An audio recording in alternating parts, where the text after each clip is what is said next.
Hello, ನನ್ನ ಹೆಸರು doctor Parampalli Surendra Upadhyaya ಅಂತ ಹೇಳಿ. ಈಗ ನಿಮಗೆಲ್ಲರಿಗೂ ಡೈವರ್ಸ್ ಎನ್ನುವುದು ನಮ್ಮ ಭಾರತದಲ್ಲಿ ಒಂದು ರೀತಿಯಲ್ಲಿ ಟ್ರೇಡ್ ಆಗಿದೆ ಅಂದ್ರೆ ತಪ್ಪಾಗದು. ನಾವೆಲ್ಲ ಸಮಾಜದವರ ಒಂದು ಕಟ್ಟುನಿಟ್ಟುಗಳಿಗೆ ಬದ್ಧರಾಗಿರುತ್ತೇವೆ. ನಮ್ಮ ಅಮ್ಮ ಮತ್ತು ಅಪ್ಪನಿಗೆ ತಲೆಯನ್ನು ಬಾಗಿರ್ತೇವೆ. ಅಯ್ಯೋ, ಸಂಬಂಧಿಕರು ಏನನ್ನ ನಮ್ಮ ಬಗ್ಗೆ ಹೇಳ್ತಾರೋ ಅನ್ನೋದ್ರ ಬಗ್ಗೆ ಚಿಂತೆ ಮಾಡ್ತಾ ಇರ್ತೀವಿ. ಆದರೆ ಇತ್ತೀಚೆಗೆ ಪರದೇಶದ ನ್ಯೂಕ್ಲಿಯಸ್ ಸಂಸಾರದ ರೀತಿ ನಾವುಗಳೆಲ್ಲ ನಡೆದುಕೊಳ್ಳುತ್ತಿದ್ದೇವೆ, ಆಯಿತಾ. ಸೊ ಈಗ ಮದುವೆ ಇನ್ನೊಂದು ತಿಂಗಳಲ್ಲೇ ಬೇರೆ ಬೇರೆ, ಅಷ್ಟೇ ಆತಕ್ಕೆ ಮದುವೆಯಾದ ಕಲಶಗ್ರಹಣದ ನಂತರವೇ ಬೇರೆ ಬೇರೆ ಹಾಸಿಗೆ. ಮತ್ತೆ ಒಂದು ತಿಂಗಳ ಮೇಲೆ ಅವರು ಅಪ್ಪನ ಮನೆಗೆ, ಮಗನು ಇವನ ಮನೆಯಲ್ಲಿ. ಕೊನೆಗೆ ಮಗ ಅಥವಾ ಮಗಳು ಮತ್ತು ಅವರ ಅಮ್ಮ ನಮ್ಮಂತಹ ಜ್ಯೋತಿಷ್ಯರ ಮನೆಯಲ್ಲಿ ಇರ್ತಾರೆ ಅಂತ. ಏನು ಕೆಲಸ ಹೋಯ್ತಾ? ಹೌದು ಸರ್. ಕೊನೆಗೆ ಅವನ ಬರ್ತ್ ಡೀಟೇಲ್ಸ್ ಹಾಕಿದ ಮೇಲೆ ಏನೋ ಡೈವರ್ಸ್ ಆಯ್ತಾ? ಹೌದು ಸರ್. ಕೊನೆಯಲ್ಲಿ ಏನೋ ನಿನಗೆ ಇನ್ನೊಂದು ಚಕ್ಕರ್ ಇದ್ದ ಹಾಗಿದೆಯಲ್ಲ ಅಂದರೆ ಅದಕ್ಕೂ ಹೌದು ಅಂದ. ಇಷ್ಟು ಬಿಂಡಾಸ್ ಆಗಿ ಹೌದು ಸರ್ ಅಂತ ಉತ್ತರ ಹೇಳ್ತಾರೆ ಅಂತ ಗೊತ್ತೇ. ಕೊನೆಯಲ್ಲಿ ಹೆಂಡತಿ ₹50 ಲಕ್ಷ ಕ್ಲೇಮ್ ಹಾಕಿದ್ದಾಳೆ ಅಂತ ಹೇಳ್ತಾರೆ. ತಾಯಿ ಆದವಳು ನನ್ನ ಹೆಸರಿನಲ್ಲಿ ಪ್ರಾಪರ್ಟಿ ಇದೆ, ಅದನ್ನು ಅವಳು ಕ್ಲೈಮ್ ಮಾಡಲಿಕ್ಕೆ ಆಗ್ತದೋ ಅಂತ ಕೇಳ್ತಾಳೆ. ನಾನು ಹೇಳಿದೆ, ಯಾಕಾಗುವುದಿಲ್ಲ, ಅದರಲ್ಲಿ ಅರ್ಧಾಂಶ ಭಾಗ. ಅವಳು ಕೇಳ್ತಾಳೆ. ಕೊಡಿ ಅಂದೆ. ಮದುವೆಯಾದ ಬಿಸಿಯಲ್ಲಿ ಈತನು ಎಲ್ಲ ಪ್ರಾಪರ್ಟಿಗಳನ್ನು ತೋರಿಸಿ ಅವಳದ್ರ ಜಂಬಕ್ಕೆ ಕೊಚ್ಚಿಕೊಳ್ತಾ ಇರ್ತಾರೆ. ಆದರೆ ಅವನಿಗೆ ಗೊತ್ತಿಲ್ಲ, ಅವಳು ಈ ಕಾಲದ ಬೆಡಗಿ, ಸುಂದರ ಹುಡುಗಿ, ಇವನಿಗಿಂತ ಒಂದು ಕೈ ವಿದ್ಯಾಭ್ಯಾಸದಲ್ಲಿ ಮೇಲೆ ಎಂದು. ಇನ್ನು ವಾಟ್ಸಾಪ್, ಫೇಸ್ಬುಕ್ಕಿನಲ್ಲಿ ಬರುವಂತಹ ಎಲ್ಲ ಅಶ್ಲೀಲ ಚಿತ್ರವನ್ನು, ವಿಡಿಯೋವನ್ನು ನೋಡಿದ್ದು ಅಲ್ಲದೆ ಎಲ್ಲ ರೀತಿಯಲ್ಲಿಯೂ ಪ್ರೊಟೆಕ್ಷನ್ ಹಾಕಿಕೊಂಡು ಅನುಭವಿಸಿರುತ್ತಾಳೆ. ಒಂದು ಕಡೆ ಅಂತೂ ಅರ್ಧದಲ್ಲಿಯೇ ಪ್ರೊಟೆಕ್ಷನ್ ಇಲ್ಲದವನಿಗೆ ಕಾಮಯಾತಕ್ಕೆ ಅಂತ ಅವನನ್ನು ಕಾಲಿನಿಂದ ಒದ್ದು ಅದು ಅವನ ಲಿಂಗದ ಮೇಲೆ ಹೊರಕ್ಕೆ ನಡೆದಿರುತ್ತಾಳೆ ಎಂದರೆ ನಂಬುವಿರ? ಇದು ಈ ಕಾಲದ ವೈಭೋಗ. ಓಹೋ, ಅದನ್ನು ಹೇಳಿದಷ್ಟು ಕಡಿಮೆನೆ. ಅಂದರೆ ಎಲ್ಲರೂ ಇದನ್ನು ನಿಮ್ಮ ಮೈ ಮೇಲೆ ಹಾಕಿಕೊಳ್ಳದಿರಿ. ನಾನು ಈಗಿನ ಸಮಾಜದಲ್ಲಿ ಯಾತಕ್ಕೆ ಡೈವರ್ಸ್ ರೇಟ್ ಜಾಸ್ತಿ ಅಂತ ಅದರ ಬಗ್ಗೆ ಹೇಳ್ತಾ ಇದ್ದೀನಿ. ಐಶ್ವರ್ಯ, ಬಂಗ್ಲೋ, ಕಾರು, ಪ್ಲೇನಲ್ಲಿ ತಿರುಗಾಟ ಹಾಗೂ 5 ಸ್ಟಾರ್ ಹೋಟೆಲ್ಗಳ ತಿರುಗಾಟ ಎಲ್ಲವೂ ಬೇಕು. ಅದರ ಜೊತೆಯಲ್ಲಿ ದಿನಕ್ಕೆ 3 ಕಡಿಮೆ ಅಂದರೆ ಕಾಮದ ಆಟವೂ ಬೇಕು. ಆವಾಗಲೇ ನಿಮ್ಮ ಮದುವೆ ಜೀವನ ಕೊನೆಯ ಪಕ್ಷ 3 ವರ್ಷಗಳವರೆಗೆ ಹೋಗಲು ಸಾಧ್ಯ. ಆಮೇಲೆ ಬೇರೆಯವನ ದರ್ಶನ ಬೇಕೇ ಬೇಕು. ಅದರಲ್ಲಿಯೂ ಹುಡುಗನ ಜೊತೆಯಲ್ಲಿ ಹೇಗೆ, ಮದುಕನ ಜೊತೆಯಲ್ಲಿ ಹೇಗೆ, ಹೀಗೆ ನಾನಾ ರೀತಿಯ ರಾಹುವಿನ ಇಲ್ಯೂಷನ್, ಹಗಲು ಕನಸುಗಳ ಸಿಹಿ ದರ್ಶನಕ್ಕಾಗಿ ಕಾತುರತೆ. ಅದು ಹೆಂಗಸರಲ್ಲಿಯೂ ಉಂಟು, ಗಂಡಸರಲ್ಲಿಯೂ ಉಂಟು. ಎಷ್ಟೊಂದು ಜನರು ಇತ್ತೀಚೆಗೆ ಮದುವೆ ಆದವರು ವರ್ಷ 50ರ ಮೇಲೆ ನನಗೀಗ ಮದುವೆ ಬೇಕೇ ಬೇಕು ಅಂತ ಜ್ಯೋತಿಷ್ಯಗಾರರಿಗೆ ಬಂದು ತೋಡಿಕೊಳ್ಳುವುದು ಉಂಟು. ನೀವೇ ಏನಾದರೂ ಮಾಡಿ ನಮಗೆ ಒಂದು ಮದುವೆ ಮಾಡಿಸಿಬಿಡಿ ಅಂತ ಹೇಳುವುದು ಉಂಟು. ಮಹಿಳೆಯರು ವರ್ಷ 55 ಆದರೂ ಕೂಡ ನಮಗೆ ಕಂಪನಿ ಬೇಕು ಅದಕ್ಕಾಗಿ ಅಂತಾರೆ. ನಾನು ಹೇಳಿದೆ, ನಿಮಗೀಗ ಮೆನೋಪಾಸ್ ಹಿಡಿದಿದೆಯಲ್ಲ ಅಂದರೆ ಹೌದು, ಹುಟ್ಟು ನಿಂತೇ ಹೋಗಿ 5 ವರ್ಷಗಳಾಯಿತು. ಆದರೂ ಕೂಡ ಆಟವಾಡಲು ಒಬ್ಬ ಬೇಕೇ ಬೇಕಲ್ಲ ಅನ್ನುವ ಅನಿಸಿಕೆ ಇತ್ತೀಚೆಗೆ ನನ್ನನ್ನು ಕಾಡುತ್ತಿದೆ. ದುಡ್ಡಿಗೆ ಬರಗಾಲವಿಲ್ಲ. ನಾನು ಸಾಕಷ್ಟು ಸಾಫ್ಟ್ವೇರ್ನಲ್ಲಿ ದುಡಿದಿದ್ದೇನೆ. ರಾತ್ರಿ 2 ಗಂಟೆ ಹೊತ್ತಲ್ಲಿ ಮನೆಗೆ ಬಂದಾವಾಗ ಮನೆಯಲ್ಲಿ ಬಿಕೋ ಅನ್ನಿಸುತ್ತೆ, ದಿಂಬು ಪಕ್ಕದಲ್ಲಿ ಬೇಕು ಅನ್ನಿಸುತ್ತೆ, ಯಾವುದೋ ಒಂದು ರೀತಿಯ ನೋಡಿದ್ರವ ನನ್ನ ಯೋನಿಯಲ್ಲಿ ಹರಿದು ಬರುತ್ತಿದೆ ಅನ್ನಿಸುತ್ತೆ ಅನ್ನುತ್ತಾರೆ. ಕುಲ್ಲಂಕುಲ್ಲ ಯಾವ ರೀತಿಯ ಮುಜುಗರು ಅವರಲ್ಲಿ ಇಲ್ಲ. ಹೌದು, ಇದು ಅಕ್ಷರಶಃ ಸತ್ಯ. ನನಗೆ ಇವರೆಲ್ಲರಿಗೂ ಈ ಜ್ಯೋತಿಷ್ಯದ ಜೊತೆಯಲ್ಲಿಯೇ ಗಂಟು ಹಾಕೋಣ ಅನಿಸುತ್ತೆ. ಆದರೆ ಇವರಲ್ಲಿ ಅರ್ಧ ಕಲಿತಂತಹ ನನ್ನದೇ ತಪ್ಪೇನೋ ಅನಿಸುತ್ತೆ. ಈ ಎಲ್ಲ ವಿಡಿಯೋಗಳನ್ನು ಯೂಟ್ಯೂಬಿಗೆ ಹಾಕಿದ್ದು ಅನಿಸುತ್ತೆ. ಕೆಲವರಂತೂ ಅದರಲ್ಲಿಯೂ ಮದುವೆ ಆಗುವ ಹುಡುಗಿಯ ಅಮ್ಮನೂ, ಸರ್ ಹುಡುಗನ ಜಾತಕದಲ್ಲಿ 8ನೇ ಮನೆಯಲ್ಲಿ ಕುಜ ಇದ್ದಾನಲ್ಲ, ಅವನನ್ನು ನನ್ನ ಹುಡುಗಿ ಮದುವೆ ಆದಲ್ಲಿ ನನ್ನ ಮಗಳು ಸಾಯೋದಿಲ್ಲವೇ ಅಂತ ಕೇಳುವುದು ಉಂಟು. ಇನ್ನು 6ನೇ ಲಾರ್ಡ್ ಸಪ್ತಮದಲ್ಲಿ ಎಂದರೆ ಆತನನ್ನು, ಇನ್ನು ಕೆಲವರಂತೂ 6ನೇ ಅಧಿಪತಿ 6th ಲಾರ್ಡ್ ಇನ್ 7th ಹೌಸ್ ಆದರೆ ತೊಂದರೆಯ ಅಂದರೆ ಹುಡುಗನ ಜಾತಕದಲ್ಲಿ ಕೇಳುವುದು ಇವರು. ಆದರೆ ಆತನ ಮದುವೆ ಆದಲ್ಲಿ ನನ್ನ ಮಗಳಿಗೆ ಡೈವರ್ಸ್ ಖಂಡಿತ ಅಲ್ಲವೇ? ಇನ್ನು ಕೆಲವಾರು ಅಮ್ಮಂದಿರುಗಳು, ಸರ್ ನೀವೇ ಜಾತಕದಲ್ಲಿ ಹೇಳಿದ್ದೀರ ಗುರು ಪಂಚಮದಲ್ಲಿದ್ದರೆ ಕಾರಕೋ ಭಾವನಾಶಾಯ, ಅಂಥವರಿಗೆ ಮಕ್ಕಳಾಗುವುದಿಲ್ಲ ಅಂತ. ನೋಡಿ, ಅರ್ಧ ಕಲ್ತದ್ದು ಯಾತಕ್ಕೆ ಹೇಳ್ತಾ ಇದ್ದಾನೆ, ಗುರು ಯಾವ ಸ್ಥಿತಿಯಲ್ಲಿ ಇದ್ದಾನೆ ಅನ್ನೋದು ಅವರಿಗೆ ಗೊತ್ತಿಲ್ಲ, ಆಯ್ತಾ. ಗುರು ವಕ್ರ ಆಗಿದ್ರೆ ಇದು ಅನ್ವಯ ಆಗುವುದಿಲ್ಲ ಅನ್ನೋದು ಗೊತ್ತಿಲ್ಲ. ಆದರೆ ಹುಡುಗನನ್ನ ಮದುವೆ ಆದಲ್ಲಿ ನನ್ನ ಮಗುವನ್ನು ಹೆತ್ತಾಳೋ ಅವರಿಗೆ ಮಗಳ ಜಾತಕದಲ್ಲಿ ಗುರು ವಕ್ರಿಯಾಗಿದ್ದಾನೆ ಎನ್ನುವುದು ತಿಳಿಯುದು. ಇದು ಅರ್ಧ ಕಲಿತವರ ಪೇಚು. ಇನ್ನು ಕೆಲವು ಮಂದಿ ಸರ್ ಇವರಿಗೆ ರಾಹು ಮತ್ತು ಕುಜ ಎರಡನೇ ಮನೆಯಲ್ಲಿದ್ದಾರಲ್ಲ, ಇದು ಕುಟುಂಬಕ್ಕೆ ದೋಷ ಅಲ್ಲವೇ? ಇದು ಹೋಗಲಿ, ಹುಡುಗಿಯ ಅಥವಾ ಹುಡುಗನ ಅಮ್ಮ ಅಂತ ತಿಳಿದು ಹುಡುಗಿಯನ್ನು ಮಾತನಾಡಿಸಿದರೆ ಅವಳು ಕೂಡ ಪರದೇಶದಲ್ಲಿ ಕೆಲಸವನ್ನು ಮಾಡುತ್ತಿದ್ದು 6th lord is in 7th ಅಂತ ಹೇಳುವುದೇ?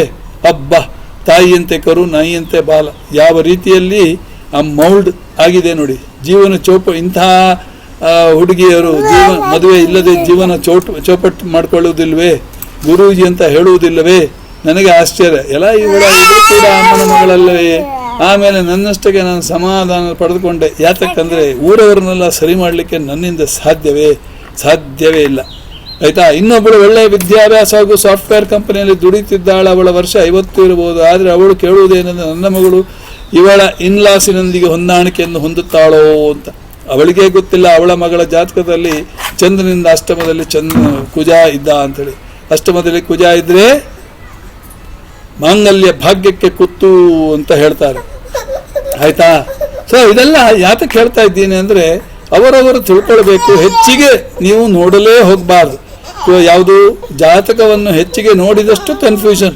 ನನ್ನಂಥವರಿಗೆ ಕನ್ಫ್ಯೂಷನ್ ಆಗಿರುವಾಗ ಇನ್ನು ಉಳಿದವರ ಗತಿ ಏನು?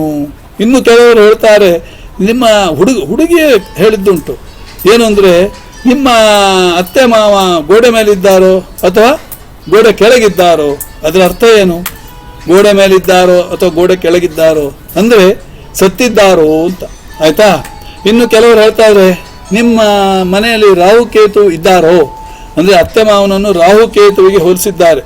ಆದರೆ ಅವರ ಮಂಡೆ ಹಾಳಾಗಿದೆ. ರಾಹುಕೇತುವಿನ ಸ್ಥಾನ ಗ್ರಹಣವನ್ನು ಮಾಡ್ತಾ ಅವರೇ ರಾಹುಕೇತುವಿನ ಸ್ಥಾನವನ್ನು ಮುಂದೆ ಮಾಡ್ತಾರೆ ಅನ್ನೋದು ಅವರಿಗೆ ಗೊತ್ತಿಲ್ಲ. ಇರಲಿ. ಇನ್ನು ಕೆಲವರು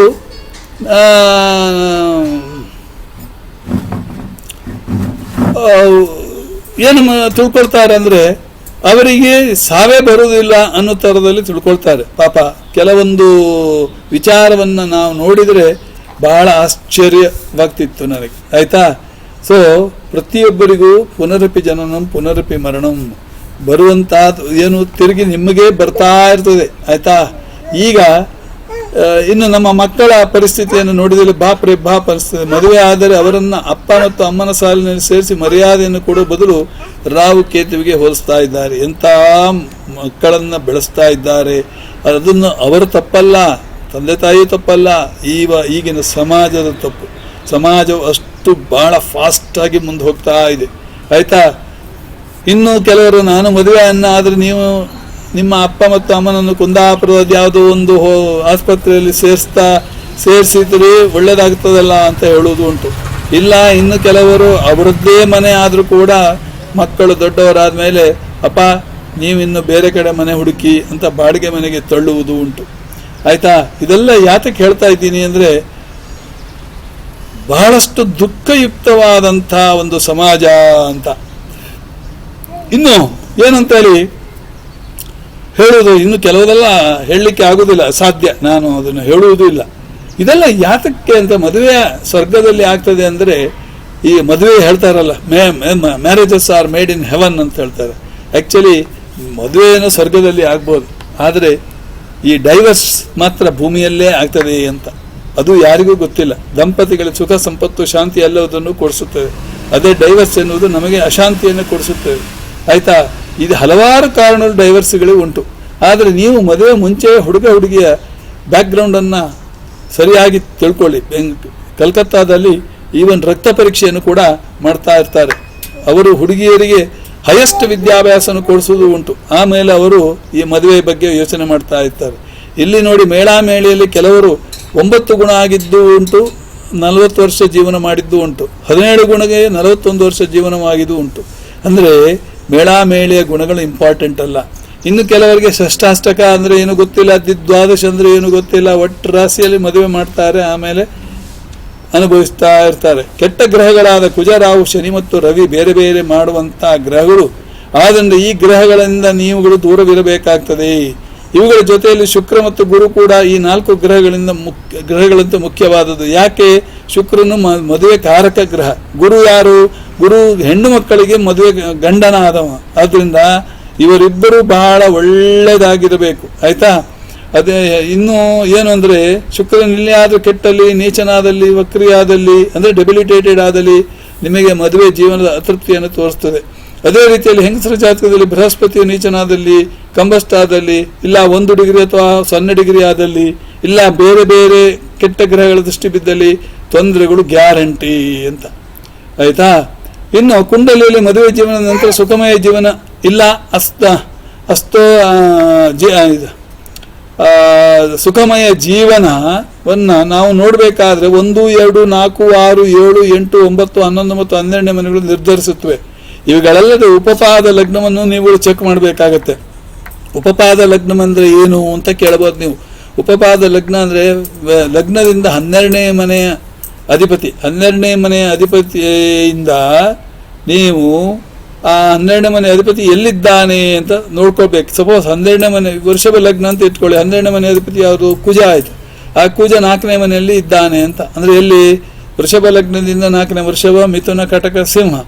ಅಲ್ಲ, ಸಿಂಹದಿಂದ ಅಂದರೆ ಈಗ ಆವಾಗ 12ನೇ ಮನೆಯಿಂದ ಎಷ್ಟು ಮನೆ ಆಯಿತು? 5ನೇ ಮನೆ, 5 ಮನೆ ಆಯಿತು.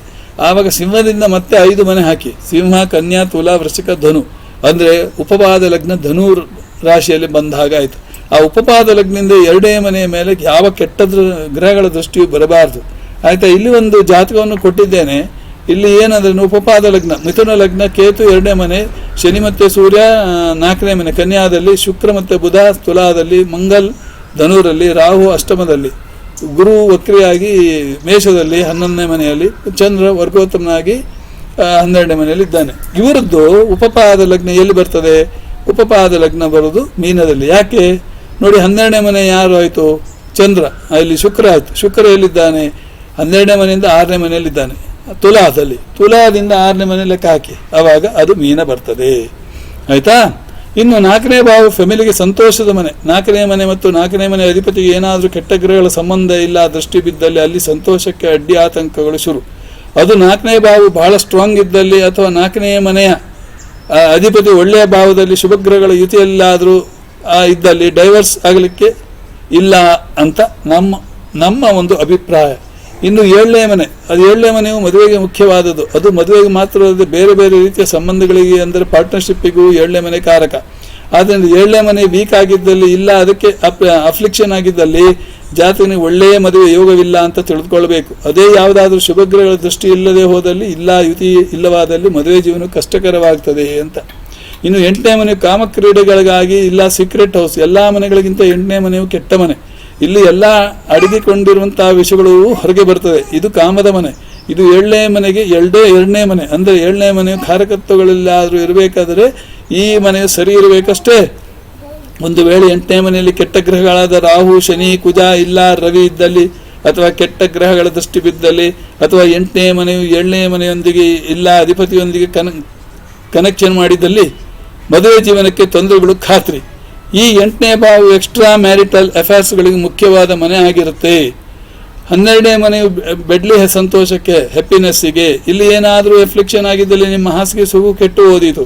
ಇಲ್ಲಿ ಕೇತು ಇದ್ದಲ್ಲಿ ಕಾಮಕ್ರೀಡೆಗೆ ತಿಲಾಂಜಲಿ. ಇಲ್ಲಿ ಕೇತು ವೈರಾಗ್ಯವನ್ನು ತೋರಿಸ್ತಾನೆ. ಇಲ್ಲಿ ಕೇತು ಕಾಮಕ್ಕೆ ತಿಲಾಂಜಲಿ ಅರ್ಪಿಸ್ತಾನೆ. ಇಲ್ಲಿ ಕೇತು ಆಧ್ಯಾತ್ಮದತ್ತ ಮನಸ್ಸನ್ನು ಹರಿಸುತ್ತಾನೆ. ಉಪಪಾದ ಲಗ್ನದಿಂದ 2ನೇ ಮನೆ ನಿಮ್ಮ ಮದುವೆ ಸ್ಥಿರತೆಯನ್ನು ತೋರಿಸುತ್ತೆ. ಇಲ್ಲಿ ಯಾವುದಾದ್ರೂ ಶುಭಗ್ರಹಗಳಿದ್ದಲ್ಲಿ ನಿಮ್ಮ ಮದುವೆ ಜೀವನ ಖಂಡಿತ ಉತ್ತಮ ತರ ಅಂತ ಹೇಳ್ತಾ ಇದ್ದೇನೆ. ಈಗ ನನ್ನ ಮಿಥುನ ಲಗ್ನಕ್ಕೆ ಉಪಪಾದ ಲಗ್ನ ಮೀನ ಅಂತ ಹೇಳಿದೆ. 2ನೇ ಮನೆ ಯಾವುದು? ಮೇಷ ಆಯಿತು. ಮೇಷದಲ್ಲಿ ಗುರು ವಕ್ರಿಯಾಗಿ ಕೂತಿದ್ದಾನೆ. ಆದ್ದರಿಂದ ನನಗೆ ಮದುವೆ ಜೀವನದಲ್ಲಿ ಯಾವ ರೀತಿಯ ತೊಂದರೆ ಇಲ್ಲ ಅಂತ ಹೇಳ್ಬೋದು, ಆಯಿತಾ. ಇನ್ನು ಏನು ಬೇಸಿಕ್ ಪ್ರಿನ್ಸಿಪಲ್ಸ್, ಇದು ಈ ಡೈವರ್ಸಿಗೆ ಬೇಸಿಕ್ ಪ್ರಿನ್ಸಿಪಲ್ ಏನು ಅಂತ ಕೇಳ್ತೀರಿ ನೀವು. 12ನೇ ಮನೆ ಅಧಿಪತಿಯು 7ನೇ ಮನೆಯಲ್ಲಿ ರಾವಿನೊಡನೆ ಇದ್ದು ಒಂದು ಒಬ್ಬರಿಗೊಬ್ಬರು ದೃಷ್ಟಿಯುತರಾಗಿದ್ದರೆ, ಇಲ್ಲ ಒಬ್ಬರಿಗೊಬ್ಬರು ಪರಿವರ್ತನೆ ಆಗಿದ್ದಲ್ಲಿ ಡೈವರ್ಸ್ ಕಟ್ಟಿಟ್ಟ ಬುತ್ತಿ ಅಂತ ಹೇಳಿ. ಈಗ ಒಂದು ಮೇಲಿನ ಜಾತಕದಲ್ಲಿ ಮೀನ ಲಗ್ನ, ಮೀನ ರಾಶಿ, ಅಲ್ಲೇ ಕೇತು ಇದ್ದಾನೆ. 2ನೇ ಮನೆಯಲ್ಲಿ ಶುಕ್ರ ಮತ್ತು ಮಂಗಲ್, 3ನೇ ಮನೆಯಲ್ಲಿ ಬುಧ, ಸೂರ್ಯ, ಗುರು, ಆಮೇಲೆ 5ನೇ ಮನೆಯಲ್ಲಿ ಶನಿ, 7ನೇ ಮನೆಯಲ್ಲಿ ರಾಹು. ಇಲ್ಲಿ ನೋಡಿ 12ನೇ ಮನೆ ಅಧಿಪತಿಯು 7ನೇ ಮನೆಯಲ್ಲಿ ರಾವಿನೊಡನೆ ಇದ್ದು, ಇಲ್ಲಿ ಏನಾಗಿದೆ? ಇಲ್ಲಿ ನಾವು ಮೇಲಿನ ಜಾತಕವನ್ನು ಅಬ್ಸರ್ವ್ ಮಾಡಿದಲ್ಲಿ ಬಹಳ ಸ್ಟ್ರಾಂಗ್ ಕಾಂಬಿನೇಷನ್. ಅಂದರೆ ಸೂರ್ಯನ ಇರುವಿಕೆ 7ನೇ ಮನೆಯಲ್ಲಿ, ಅದು ಸಾರಿ, ಇಲ್ಲಿ ಮೇಲಿನ ಇದರಲ್ಲಿ ಕುಂಡಲಿಯಲ್ಲಿ ಏನಾಯಿತು ಅಂದರೆ 7ನೇ ಮನೆ ಅಧಿಪತಿ ಬುಧ. ಆಯಿತಾ, ಬುಧ ಸೂರ್ಯನ ಜೊತೆಗಿದ್ದ. ಎಲ್ಲಿ? 3ನೇ ಮನೆಯಲ್ಲಿ. ಸೂರ್ಯ ಯಾರು? ಸೂರ್ಯ ಮೀನ ಲಗ್ನದಿಂದ 6ನೇ ಮನೆ ಅಧಿಪತಿ. ಓಕೆ, 6ನೇ ಮನೆ ಅಧಿಪತಿ ಬುಧ 7ನೇ ಮನೆ ಅಧಿಪತಿ ಒಂದಿಗೆ ಇದ್ದ, ರಾಹುವಿನ ದೃಷ್ಟಿಯೊಳಗೆ ಬಿದ್ದ. ಆಯಿತಾ, ಸೊ ಆದ್ದರಿಂದ ಅದು ಒಂದು ಡೈವರ್ಸಿಗೆ ಕಾರಕ ಅಂತ. ಇನ್ನೊಂದು ಏನಂದರೆ ಬಹಳ ಸ್ಟ್ರಾಂಗ್ ಕಾಂಬಿನೇಷನ್ ಡೈವರ್ಸಿಗೆ ಯಾವುದು ಅಂದರೆ ಸೂರ್ಯನ ಇರುವಿಕೆ 7ನೇ ಮನೆಯಲ್ಲಿ. ಸೂರ್ಯ ಮಂಗಲ್ 7ನೇ ಮನೆಯಲ್ಲಿದ್ದರೆ ಇಬ್ಬರು ಬೆಂಕಿ ಗ್ರಹಗಳು, ಒಂದಕ್ಕೊಂದು ಬೆಂಕಿ. ಆದ್ದರಿಂದ ಅಲ್ಲಿ ದ್ವಿಕಳತ್ರ ಯೋಗ ಅಂತ ಹೇಳ್ತಾ ಇರ್ತೇವೆ. ಅದಕ್ಕೆ ಕುಂಭವಿವಾಹ ಮಾಡಿ ಮದುವೆ ಮಾಡಿದರೆ ಏನೂ ತೊಂದರೆ ಇಲ್ಲ. ಅಲ್ಲಿ ಡೈವರ್ಸ್ ಆಗಲಿಕ್ಕೆ ಚಾನ್ಸಸ್ ಉಂಟು. ಸೂರ್ಯನ ದಶೆಯಲ್ಲಿ ಇವರು ಬಹಳಷ್ಟು ಸರಿಯಾಗಿರ್ಬೇಕು. ಇನ್ನು 6ನೇ ಮನೆಯು ಲೀಗಲಿಗಾಗಿ, ಕೋರ್ಟ್ ಲಿಟಿಗೇಷನಿಗಾಗಿ, ಕೋರ್ಟ್ ಕಚೇರಿಗಾಗಿ.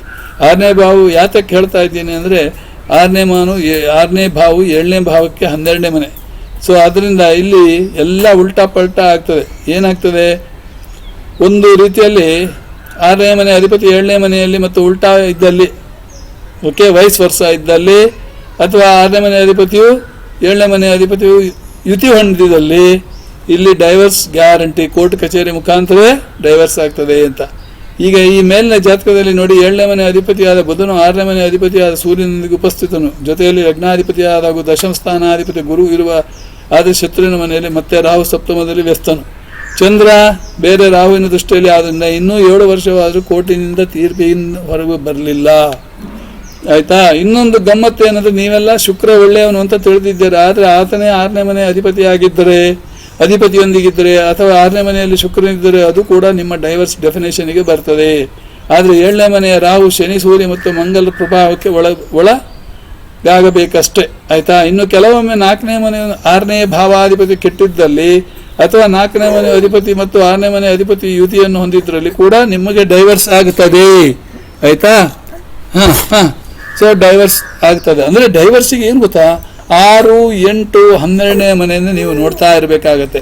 ಶುಕ್ರ 7ರಲ್ಲಿ ಈ ರಾಹು ಮತ್ತು ಕೇತು ಲಗ್ನದಲ್ಲಿ ಸಪ್ತಮದಲ್ಲಿದ್ದರೂ ಕೂಡ ಡೈವರ್ಸಿಗೆ ಕಾರಣ ಆಗ್ತಾರೆ. ಹೆಚ್ಚಿನ ಜನರು ಇದೇ ರೀತಿಯಲ್ಲಿ ಡೈವರ್ಸ್ ಹೊಂದಿದವರು ಇದ್ದಾರೆ. ಡೈವರ್ಸ್ ಈಗಿನ ಕಾಲದಲ್ಲಿ ಇದೆಲ್ಲ ನೀವು ಡೆಫಿನೇಷನ್ ಬೇಕಂತೇ ಇಲ್ಲ. ಸುಮ್ಮನೆ ಕೆಲವೊಂದು ಆಸ್ತಿಗಾಗಿ ಡೈವರ್ಸ್ ಆಗ್ತದೆ, ಅಥವಾ ಮಕ್ಕಳು ಒಂದು 3 ವರ್ಷ ಆಗಿಲ್ಲ ಅಂದರೆ ಅದಕ್ಕೆ ಡೈವರ್ಸ್ ಆಗ್ತದೆ. ಏನು ಅವರಿಗೊಂದು ರೀಸನ್ ಕೂಡ ಬೇಕಿಲ್ಲ. ಆಯಿತಾ, ಸೊ ನಾವೀಗ ಇಲ್ಲಿ ಸುಮ್ಮನೆ ಹೇಳ್ತಾ ಇರ್ತೇನೆ, ಹರಿಕತೆ ಹೇಳ್ತಾ ಇರ್ತೇನೆ ಅಷ್ಟೇ ವಿನ. ಇನ್ನು ನವಾಂಶದಲ್ಲಿ ಕೂಡ 7ನೇ ಭಾವ ಕೆಟ್ಟ ಗ್ರಹಗಳಿಂದ ಕೆಟ್ಟದಲ್ಲಿ ಮತ್ತು ರಾಶಿಯಲ್ಲಿ ಡೈವರ್ಸ್ ಯೋಗ ಬರೆದಿದ್ದಲ್ಲಿ ಡೈವರ್ಸ್ ಗ್ಯಾರಂಟಿ ಆಗ್ತದೆ. ಅದು ನವಾಂಶ ಕೂಡ ನೀವು ನೋಡ್ತಾ ಇರಬೇಕು. ನವಾಂಶದಲ್ಲಿ ರಾಹು ಕೇತು 1, 2ರಲ್ಲಿದ್ದರೆ ಅಥವಾ 7, 1ರಲ್ಲಿದ್ದರೂ ಸಹ ಅದು ಸ್ಟ್ರಾಂಗ್ ಡೈವರ್ಸ್ ಜಾತಕ ಆಗ್ತದೆ ಅಂತ ನಾವು ಹೇಳ್ತೇವೆ. ಆಯಿತಾ, ಇನ್ನು ಹೀಗೆ ಹಲವಾರು ವಿಚಾರಗಳಿದೆ. ಅದನ್ನು ಹೇಳ್ತಾ ಹೋದರೆ ಇದೊಂದು ದೊಡ್ಡ ಹರಿಕತೆ ಆಗ್ತದೆ.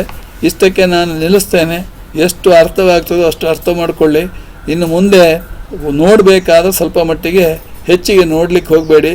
ಹೇಗಿದ್ದರೆ ನಿಮ್ಗೆ ಗೊತ್ತಿದೆ, ಈಗಿನ ಕಾಲದಲ್ಲಿ ಹೆಚ್ಚು ನಮ್ಮ ಹಾಗೆ 40 ವರ್ಷ ಬದುಕುವವರು ಯಾರೂ ಇಲ್ಲ.